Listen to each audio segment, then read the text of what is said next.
Assalamualaikum warahmatullahi wabarakatuh.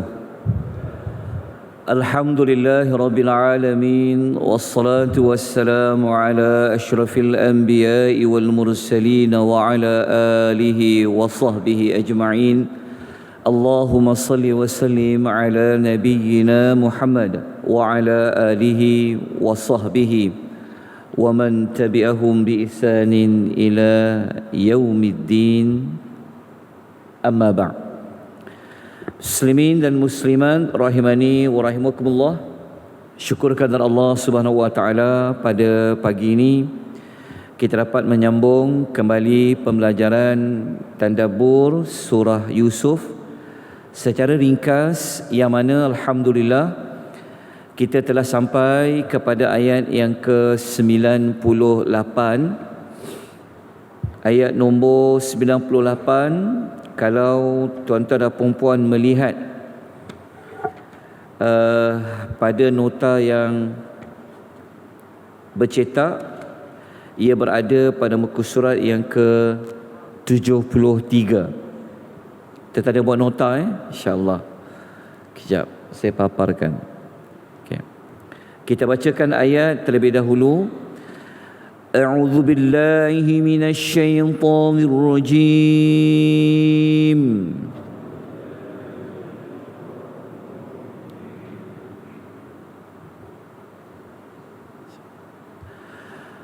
Qala sawfa astaghfiru lakum rabbi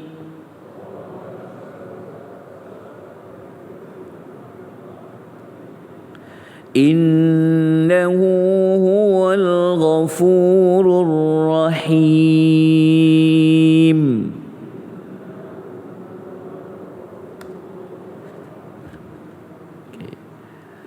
Terjemahan ayat nombor 98 ini adalah ucapan Nabi Allah Yaqub alaihi salatu wassalam setelah anak-anaknya mengaku akan segala kesalahan yang telah mereka lakukan, sebagaimana ayat yang ke-97 yang lalu. Maka Nabi Allah Yaqub dia berkata, qala, dia berkata, saufa, aku akan, astaghfiru lakum rabbi, meminta ampun bagi kami terhadap dosa-dosa kami. Kami di situ maksudnya adalah merujuk kepada kamulah.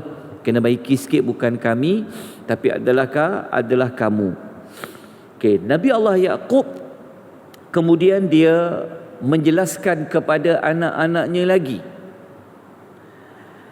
Innahu, sesungguhnya, nya dekat situ merujuk kepada Allah, yang Nabi Allah Yaqub akan meminta ampun untuk dosa anak-anaknya. Huwa, dialah, iaitu Allah, Al-Ghafuru, yang maha pengampun, Al-Rahimu, iaitu yang maha penyayang. Okay. Ayat ini kalau kita lihat secara langsung, kita akan dapati Nabi Yaqub dia sebenarnya memberikan kemaafan kepada anak-anaknya. Dalam ayat ini juga Nabi Allah Yaqub akan meminta kepada Allah untuk Allah memberikan pengampunan terhadap kesalahan anak-anaknya. Okay. Dalam ayat ini kita perhatikan pada perkataan saufa. Perkataan saufa dia membawa maksud akan. Ada satu lagi ayat yang Allah kadang-kadang guna huruf sin. Sin tu huruf sin juga membawa maksud akan. Tapi dalam ni Allah tak guna sin, Allah guna saufa. Kalau huruf sin tu dia akan bunyi qala sa'astaghfiru. tapi digunakan saufa. Apa bezanya? Kalau menggunakan saufa membawa maksud dia akan ambil masa yang lebih panjang. So akan dekat situ maksudnya dia akan ambil masa yang lama sikit, baru dia akan minta kepada Allah supaya Allah mengampunkan anaknya. Kenapa Nabi Allah Yaqub tidak serta-merta dia memohon keampunan kepada Allah untuk anak-anaknya? Para ulama tafsir memberikan beberapa pandangan. Yang pertama, Nabi Allah Yaqub dia nak sedarkan anak-anaknya tu, maka dia tidak secara cepat dengan dia mengatakan dia akan cepat memohon keampunan untuk mereka.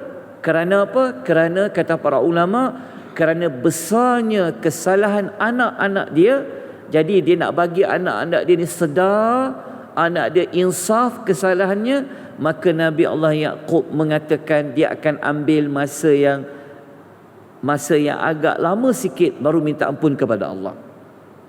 Yang kedua, para ulama tafsir mengatakan kemungkinan Nabi Allah Yaqub ni dia nak bagi hati dia ni ikhlas, betul-betul dia boleh maafkan anak-anak dia ni. Maka dia nak ada sedikit waktu untuk dia apa? Untuk dia tenangkan diri dia, untuk dia apa? Pujuk hati dia. Sebab tu dia minta tempoh yang agak panjang dulu untuk dia meminta keampunan kepada Allah.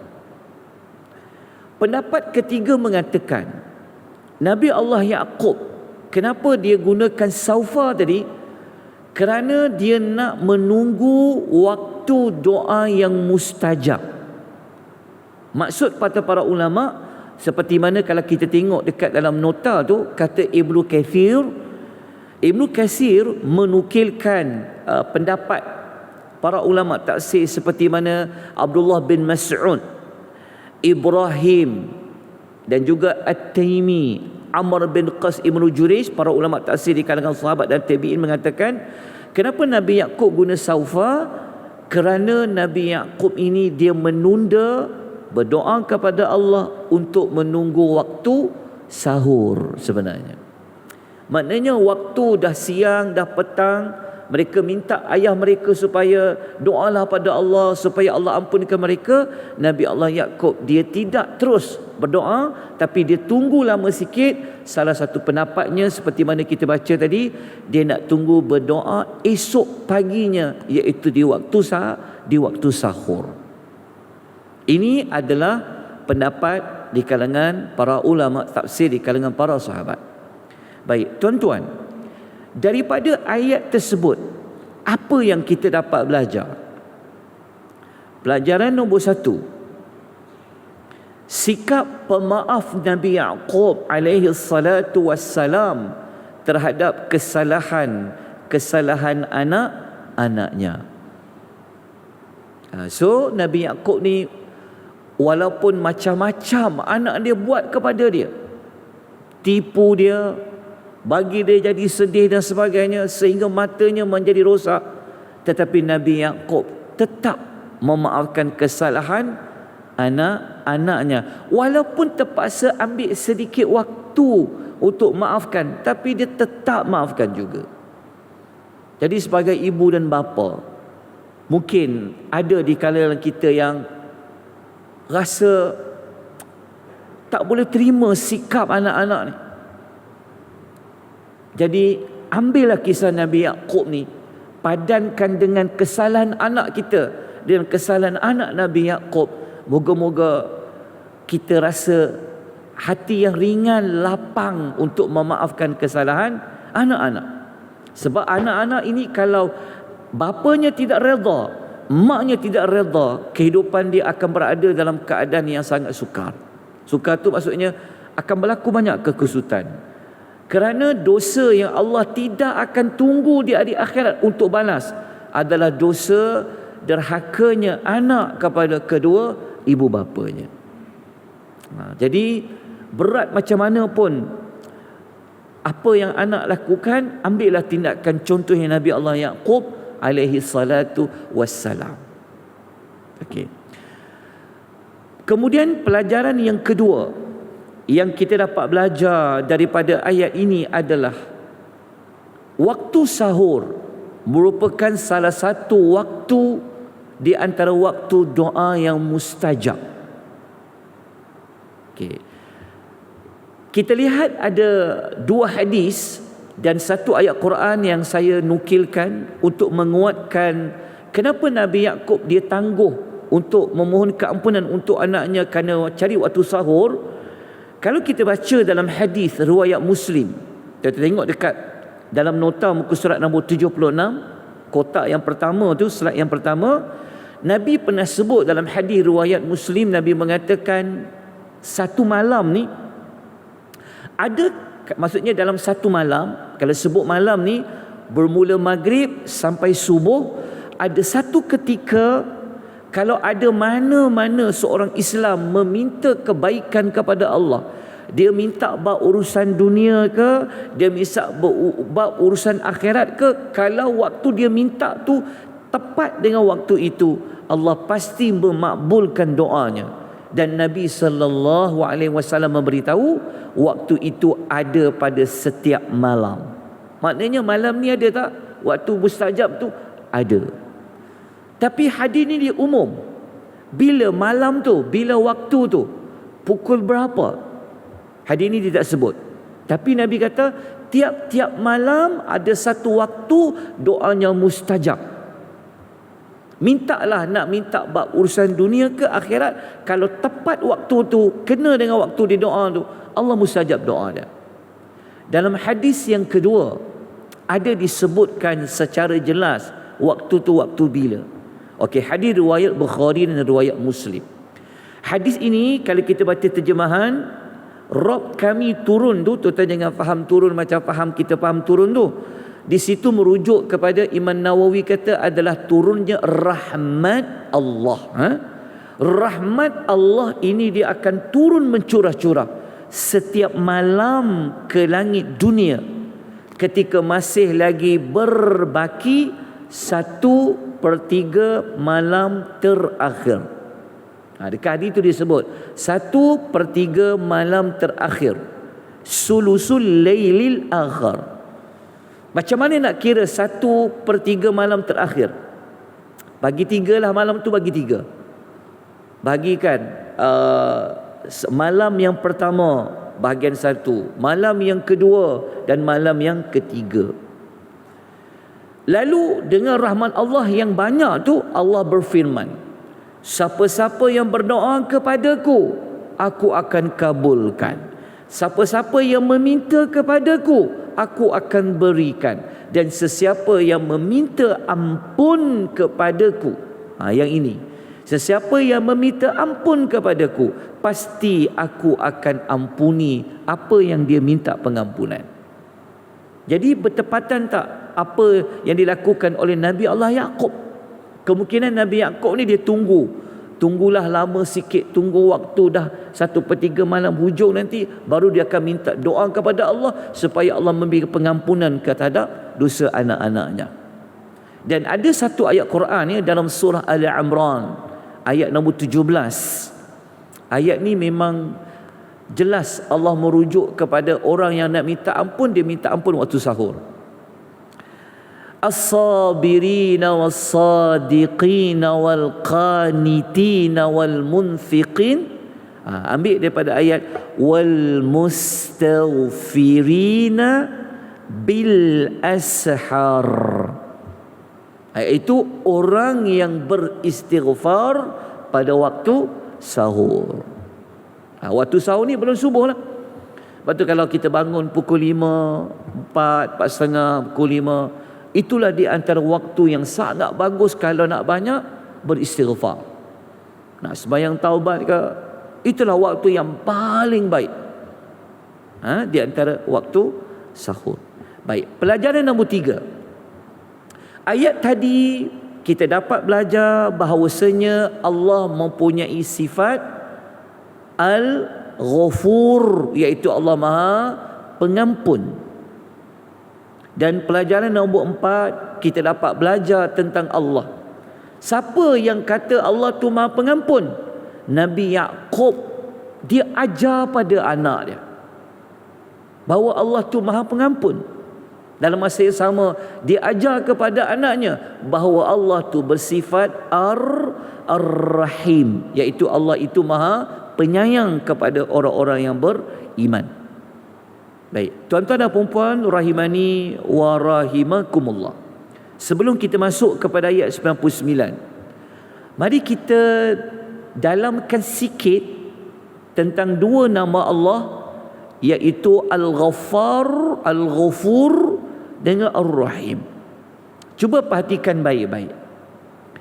Sebelum Allah menyebut dia itu Ar-Rahim, dan kita tahu Ar-Rahim adalah berkenaan dengan sifat apa? Rahmatnya Allah. Jadi kalau kita nak cari apakah nama Allah, sifat Allah yang dikaitkan dengan rahmat, ada pada nama Ar-Rahman dan juga nama Ar-Rahim. Kenapa rahmat Allah diletakkan selepas Al-Ghafur? Kenapa Nabi Yaqub dia tidak kata Allah itu Ar-Rahimu Al-Ghafuru? Kenapa selalu kita jumpa ayat Ghafur baru Rahim? Para ulama tafsir mengatakan, sebab kalau kita baca pada ayat tu, Allah yang susun ayat ni. Okey. Maha Pengampun, mengampunkan apa? Mengampunkan dosa. Allah itu Rahim, iaitu Allah bagi rahmat. Apa perkaitan antara ampun dosa dengan bagi rahmat? Secara tak langsung kita dapat belajar, nak dapat rahmat Allah kena buat apa dulu? Kena buat apa dulu? Minta ampun. Maknanya kita juga pernah belajar, kita takkan dapat masuk syurga melainkan melalui apa? Rahmat Allah. Jadi dalam ayat ini Allah bagi tahu dah, nak dapat rahmat Allah yang Allah itu Rahim, mesti buat apa dulu? Iaitu meminta pengampunan kepada Allah Azza wa Jalla. Secara tak langsung, ada dua nikmat besar yang Allah nak bagi pada nama Allah Al-Ghafur dengan Ar-Rahim tu. Yang pertama apa? Sudah pastilah dapat pengampunan, kemudian dapat rahmat. Sebab tu kalau kita doa, kalau kita belajar doa dalam ayat Quran, sebelum kita minta rahmat, selalu minta apa dulu? Minta ampun kan? Kita doa untuk ibu bapa kita kan, Rabbana ufil lana warhamna.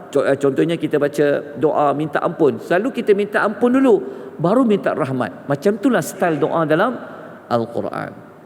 Jadi siapa dapat pengampunan, dia telah Allah hilangkan dia perasaan takut. Sebab kita sangat takut dengan dosa, sebab tu kita minta pengampunan.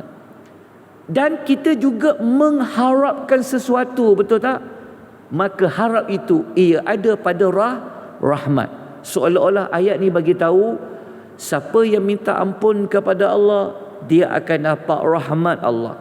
Dia dapat rahmat Allah, dia dapat ganjaran pahala, dia dapat syurga dari Allah Subhanahu wa taala. Itulah didikan Nabi Allah Yaqub kepada anaknya. Baik, kita teruskan dengan ayat yang ke-99. Okey, kenapa dalam nota ni saya tidak letakkan tindakan selepas tadabbur? Biasanya kita lepas bincang pengajaran, kita akan letak tindakan. Saya rasa tuan-tuan dan puan-puan pun sudah dapat mencari apa tindakan nak kena buat berdasarkan ayat tadi. Dia mudah je. Tindakan yang kena diambil, ia berdasarkan kepada pengajaran. Kalau Nabi Yaqub dia boleh maafkan kesalahan anaknya, kita macam mana? So tindakannya adalah memberi kemaafan. Kalau Nabi Yaqub bagi tahu kepada kita bahawa dia menangguhkan doanya sampai waktu sahur, maknanya kita pun ambillah tindakan nak istighfar waktu sahur. Baik, kita teruskan ayat yang ke-99. Okey, ayat 99 ini kita baca terlebih dahulu. فَلَمَّا دَخَلُوا عَلَى يُوسُفَ آوَى إِلَيْهِ أَبَوَيْهِ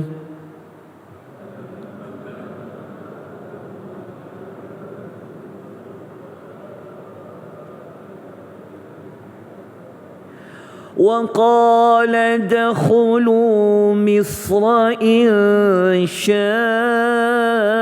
الله آمنين.